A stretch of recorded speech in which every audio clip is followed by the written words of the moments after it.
Hello, hello. My name is Kim Goeltom, and I'm a certified master wellness coach through the International Association of Wellness Professionals. And I'm excited to be here today to talk with you about self-love and 3 steps to cultivate that deep relationship of love within and for yourself. And yes, you can still do it. It's not too late. So you ready to hear more? Okay, cool. Well, here's the thing. Most of us do not grow up learning about how to love ourselves. I know for me, I grew up learning how to love others, how to take care of others, how to help others. Of course, I was supposed to do all the things that, were kind of checked off the list for me to do. Go to school, eat, exercise, spend time with the family, all those different things. But I never understood that I was supposed to take time for myself. I know throughout my life, even my professional life, I'd have mentors and those who would say to me, Kim, make sure you take care of you. Make sure you take care of yourself. And I was like, okay, I'm not sure what exactly that means. Do you know? And it was never defined. It was something that was always insinuated, you already know. So just make sure you do more of what that is.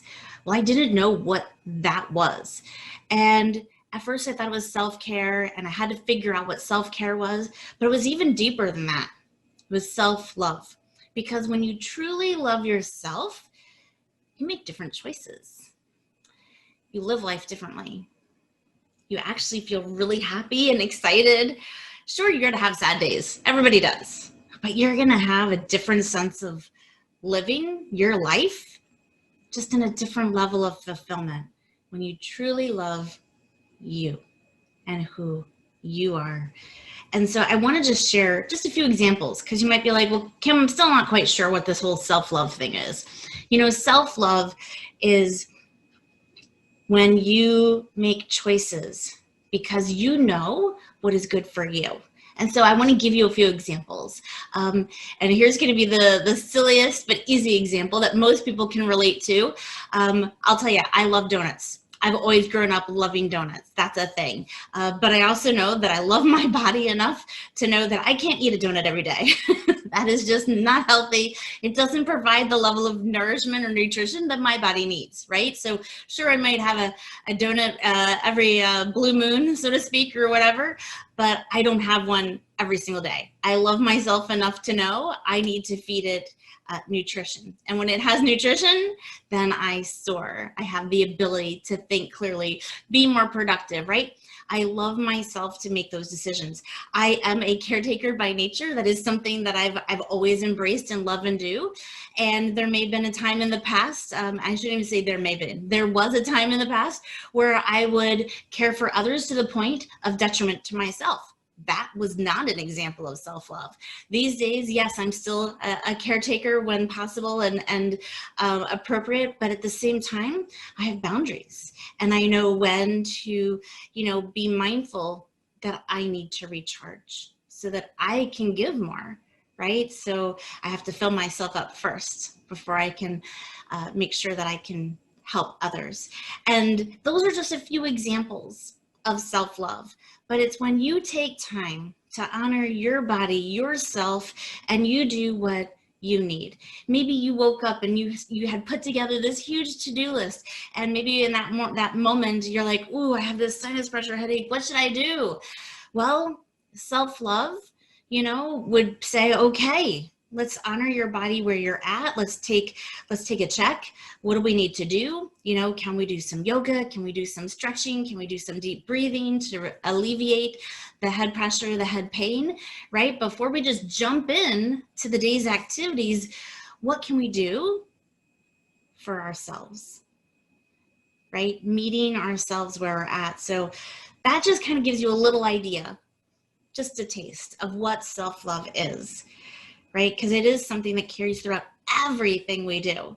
And so I'm going to share with you 3 steps to start cultivating a relationship with yourself that, is going to bring self-love within and for you. And so you might be thinking, oh my gosh, Kim, I'm not sure how this is going to work. That's okay. I always say, take what fits and discard the rest, right? But I am going to share 3 steps that I've used to create self-love with me and myself and create a different relationship with myself over the last several years. And so the first one is, as you might think, what I just finished sharing a little bit about, honoring yourself where you're at.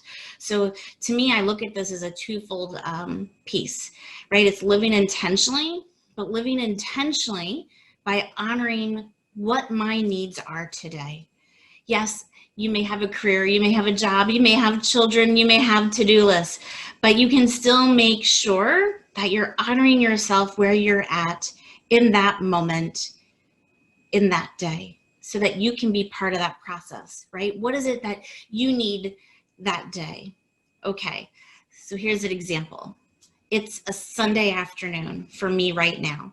And so it's not about, okay, what is all the things I was hoping to accomplish today, because things change, but what is it when I woke up today that I really needed to honor myself, right? Honor my body, honor my mind, heart, soul, right? All those different elements that are in the wellness wheel that you've heard me talk about a zillion times. Where do I fit in all of those? And what is it that Kim needs today? And how do I live, with intention, by intentionally creating what is going to make sense for me in this day and time, in this space, honoring where I'm at today.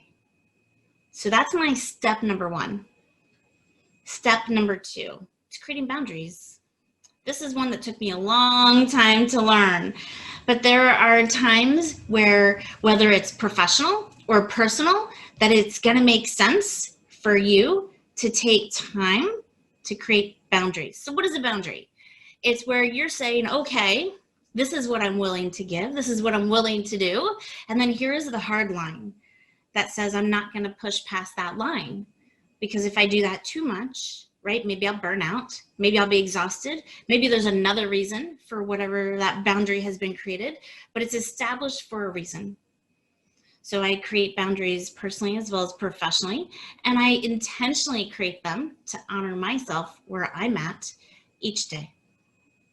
So what's my 3rd step? Okay, you ready for this one? Okay, self-care. You heard me talk a little bit about it earlier. But yeah, self-care is the 3rd step. And it took me a long time to really understand what is self-care. Self-care is, what I eat. It's how I sleep, how long I sleep. It's taking time with my family. It's taking time with my friends. It's taking time for me. Maybe I just need to read a book by myself and recharge, right?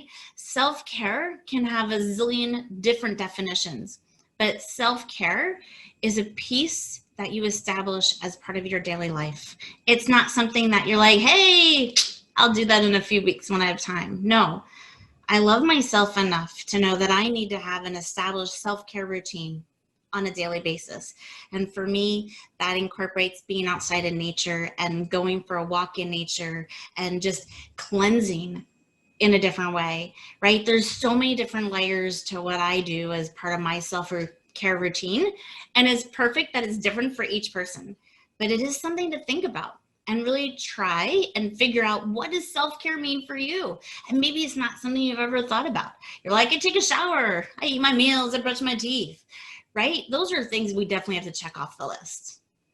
But what are the true deep levels of self-care that nourish you, recharge you, rejuvenate you? That's what I want you to find out. So I want to thank you for taking some time to learn a little bit about what self-care, self-love is, and I want you to just take one of these steps, just one, and implement it every day, if possible, for a week, and see what you find out about yourself, right? You might even want to take a little inventory and say, are all the choices that I make in a day, do they show that I love myself? Do I do things that support this idea of self-love within myself and for myself?